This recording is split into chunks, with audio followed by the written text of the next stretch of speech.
Shalom, selamat pagi Bapak Ibu yang terkasih di dalam Tuhan Yesus Kristus. Jumpa kembali dalam renungan pagi Gereja Kristen Jawa Sukoharjo. Baik, sebelum kita mendengarkan firman Tuhan, marilah kita berdoa terlebih dahulu. Bapa yang di surga, kami mengucap syukur bahwa Engkau begitu mengasihi kami, begitu memberkati kami. Tuhan, terima kasih atas berkat yang Kau berikan kepada kami, kekuatan, kesehatan yang melimpah dalam kehidupan kami. Terima kasih Tuhan, sebentar kami akan mendengarkan firman-Mu. Tolong memberkati dan tuntun sehingga kami bisa mengerti dan bahkan melakukan dalam kehidupan kami sehari-hari. Terima kasih ya Tuhan, hanya di dalam nama Tuhan Yesus Kristus doa ini kami aturkan. Amin. Bapak Ibu yang dikasihi oleh Tuhan Yesus, dasar firman Tuhan pada renungan ini adalah diambil dari Kejadian 22 ayat yang pertama dan kedua. Yang demikian firman Tuhan. Setelah semuanya itu, Allah menjumpai Abraham. Ia berfirman kepadanya, Abraham, lalu sahutnya, ya Tuhan, firman-Nya, ambillah anakmu yang tunggal itu yang Engkau kasihi, yakni Ishak. Pergilah ke tanah Moria dan persembahkanlah dia di sana sebagai korban bakaran pada salah satu gunung yang akan kukatakan kepadamu. Demikianlah firman Tuhan. Yang berbahagia adalah kita yang mendengarkan firman-Nya dan melaksanakan dalam kehidupan sehari-hari. Haleluya, amin. Bapak Ibu yang terkasih, judul renungan pada hari ini adalah pengorbanan. Pengorbanan berasal dari kata dasar korban yang artinya adalah orang atau binatang yang menderita atau mati akibat suatu kejadian atau perbuatan jahat dan sebagainya. Dan kurban setelah mendapat imbuhan awalan dan akhiran menjadi pengorbanan, artinya menjadi berbeda, yaitu adalah merelakan sesuatu yang berharga, bisa harta, tenaga, pikiran atau bahkan nyawa dari kita untuk diberikan kepada orang lain. Atau dengan kata lain, pengorbanan adalah merupakan suatu tindakan terhadap orang lain yang berupa kerelaan yang dilakukan terhadap orang lain yang didasarkan atas perasaan ikhlas semata-mata dengan tujuan agar dapat membahagiakan orang lain atau karena ingin mendapatkan kepuasan hati.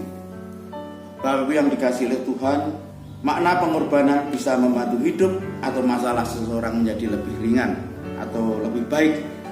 Pengorbanan yang diberikan anak sangat berharga bagi orang yang menerimanya. Kalau korban adalah orang yang tidak menyadari akan peristiwa tersebut, tetapi bagi orang yang berkorban atau orang yang melakukan pengorbanan, itu adalah orang yang sadar dan dengan kerelaan hati melakukan perbuatan tersebut. Seperti dalam firman tadi, Ishak itu adalah sebagai korban. Dia tidak menyadari akan apa yang akan terjadi pada dirinya. Bahkan setelah sampai di tempat, dia bertanya kepada ayahnya, Bapak, manakah domba yang akan dikorbankan? Kemudian Abraham menjawab, nanti Tuhan yang menyediakan. Tetapi bagi si Abraham itu benar-benar menyadari bahwa perbuatan itu adalah pengorbanan yang harus dia lakukan karena ketaatannya kepada Tuhan.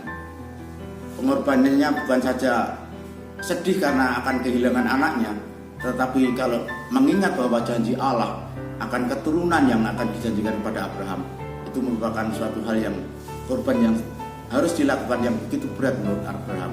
Tetapi karena ketaatannya, Abraham dengan rela berkorban. Tadi saya katakan bahwa yang berkorban atau pengorbanan itu disadari oleh yang melakukan, sementara korban itu tidak disadari oleh orang yang menjadi korban. Tetapi di dunia ini ada sosok yang tahu kedua-duanya, antara pengorbanan dan korban, karena dia sendiri yang melakukan pengorbanan. Sosok itu tiada lain adalah Tuhan kita Yesus Kristus.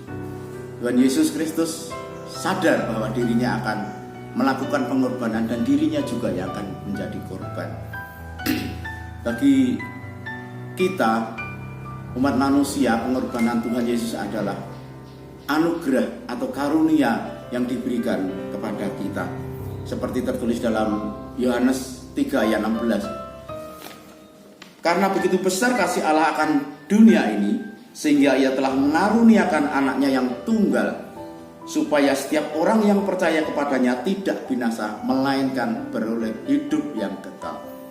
Di sini bahwa pengorbanan atau anugerah dari Tuhan itu merupakan karunia yang luar biasa bagi kita umat manusia. Bapak Ibu yang terkasih, pengorbanan Tuhan Yesus adalah berdasarkan kasih. Kasih yang ada di dalam diri Tuhan akan dunia ini, sehingga dia mampu atau rela berkorban untuk penebusan dosa manusia.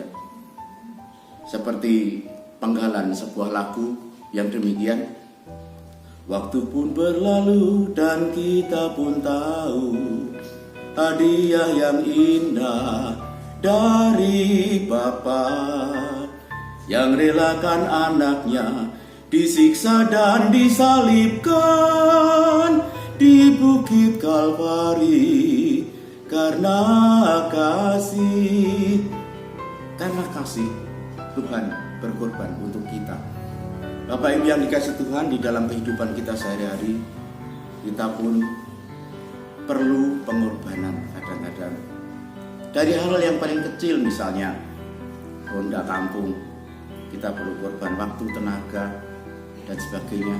Di dalam kehidupan keluarga kita perlu berkorban antara mungkin bapak dengan anak, dengan ibu, dan sebagainya. Merelakan waktu, merelakan segala hal yang mungkin sangat berharga bagi kita korbankan demi anak kita, demi istri kita, demi suami kita. Dan begitupun dalam pergaulan sehari-hari, kita juga perlu kadang-kadang berkorban untuk kepentingan orang lain. Berkorban, mengorbankan ego kita, mengorbankan bahkan mungkin harta kita dan sebagainya untuk kepentingan orang lain. Seperti Tuhan Yesus yang berkorban karena kasih. Maka sebaiknya korban kita, pengorbanan kita adalah pengorbanan yang berdasarkan cinta kasih kepada orang lain. Demikian Bapak Ibu, renungan singkat pada saat ini. Biarlah kita senantiasa berpegang pada firman Tuhan dan kita akan rela melakukan pengorbanan demi kepentingan orang lain. Haleluya, amin. Tuhan Yesus memberkati.